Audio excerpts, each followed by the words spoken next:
નમસ્કાર દર્શક મિત્રો, કનમ એક્સપ્રેસ ન્યૂઝમાં આપનું સ્વાગત છે। હવે જોઈએ આજના મુખ્ય સમાચાર। વિશ્વ એઇડ્સ દિનની ઉજવણી આઈટીઆઈ વિજાપુર મુકામે કરવામાં આવી। દિશા યુનિટ મહેસાણા તેમજ સરકારી હોસ્પિટલ વિજાપુર અને તાલુકા હેલ્થ કચેરી વિજાપુરના સંયુક્ત પ્રયાસથી વિશ્વ એઇડ્સ દિનની ઉજવણી આઈટીઆઈ વિજાપુર મુકામે કરવામાં આવી।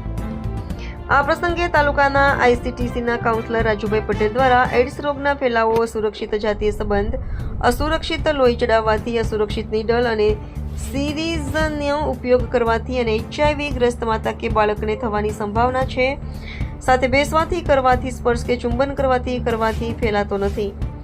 એઇડ્સના રોગથી બચવા માટે સુરક્ષિત યૌન સંબંધ ટાળવો, સુરક્ષિત લોહીનો ઉપયોગ કરવો, સુરક્ષિત નવી નીડલ અને સિરીઝનો ઉપયોગ કરવો। આ પ્રસંગે તાલુકા હેલ્થ ઓફિસર ડોક્ટર ચેતન પ્રજાપતિ સર દ્વારા HIV વાયરસને કારણે રોગપ્રતિકારક શક્તિ ઘટી જાય છે તેની માહિતી આપી એઇડ્સ રોગનું નિદાન તેમજ સારવાર વિનામૂલ્યે થાય છે।